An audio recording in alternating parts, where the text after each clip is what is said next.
Chris Vallani from WEEI covers the New England Patriots, a team that just watching them, they do look like a machine. Certainly offensively, 41-25 in Buffalo yesterday. Brady, 315 yards, 4 TDs, no picks. Is Brady the best we've ever seen? He might very well be. Chris Vallano joins us here on Big Board Sports. Good morning, Chris. How are you?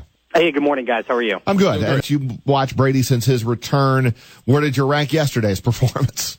It was pretty good. He's been, look, this guy's been on fire since he came back. He is, in my mind, halfway through the season, the MVP of the league, even missing 4 games. I mean, name somebody else who's ahead of them in that race. Yesterday was a good game. It was not his best game, but so far he's completing 73% of his passes. He's thrown 12 touchdowns, has not thrown an interception, so he's on pace for 36 touchdowns. If he keeps this up through the course of the year, he's close to 10 yards per attempt.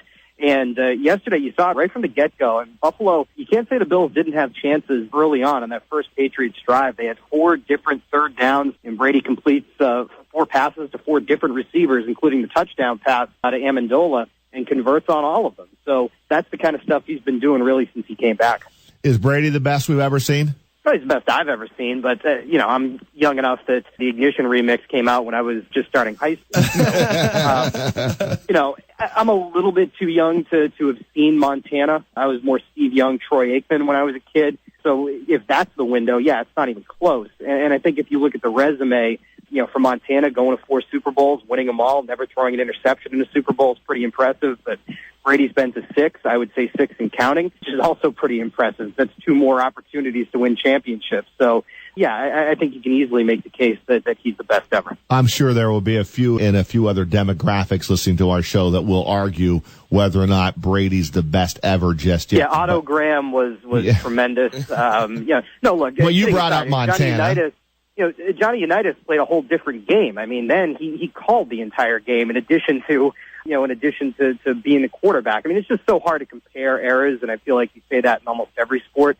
But in my lifetime, like I said, it's not even close. And if you're just doing the head-to-head with him in Montana in terms of Super Bowl era guys, I guess, I'd probably give the edge to Brady. Yeah, and the thing is, I said to Zach, look, his career's not over. Let's wait until the whole body of work is done. And maybe when he's completely done with his career, whenever that's going to be, maybe it won't even be that hard to say Tom Brady is the best quarterback of all time. But do you see this team losing? I mean, can we pencil this team to the Super Bowl right now in Houston?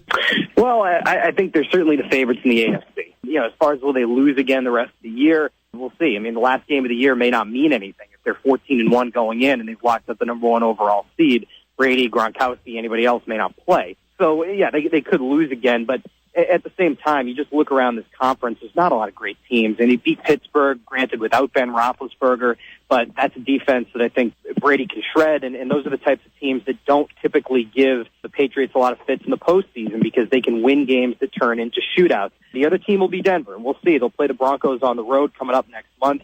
That's going to be a big game. They've got the bye week, obviously, now. Then they've got Seattle at home. So they've got some tests here the rest of the way. I don't know that you pencil them in to win out, but you got to like where they are in the standings right now from a Patriots fans' perspective. 7-1 going into the bye, number 1 overall seed right now. I think the division is done. There's nobody that's catching them. They still have to play the Jets twice, or get to play the Jets twice is probably the better way to put that. So, yeah, they got to feel pretty good about where they are right now. Chris, we had your buddy on the air last week, John Sapichetti, and he said that this year, if you look at it, guy for guy, the Pats have more offensive firepower in 2016 than they did back in that historic 2007 season. Do you think that's a fair statement? I'm going to have to talk to Sapichetti about that. The biggest difference is it might be a fair statement in terms of the weapons that are around Brady. We saw it again yesterday, 4 different receivers that he's able to hit on third down conversions. By the way, none of them is named Rob Gronkowski. So he's able to find Edelman, able to find Hogan, able to hit James White coming out of the backfield, Amendola on the touchdown. Then you add in Gronkowski, Martellus Bennett. And you saw yesterday how dangerous Gronk can be in single coverage. I mean, there's times where it's not even really fair. The biggest difference, I would say, that 2007 team also had 3 Pro Bowl offensive linemen. And you can't really discount that. The offensive line this year has been better. They've certainly improved as the year's gone on. But even yesterday, there were times where Brady had time, but still had to move quite a bit in the pocket. It just wasn't quite it hasn't been quite the lockdown offensive line that they had back in 2007. Well, there's no question. They've been awfully fun to watch, and yesterday just another example of the offensive machine that this Patriots team is right now with Tom Brady. 41-25 winners in Buffalo. Chris, appreciate a few minutes. As always, we'll be back in touch, and thanks again. Sounds good, guys. I'll look forward to more turn of the century music next time. Chris Vallani, Patriots beat writer, beat reporter, WEEI out of Boston.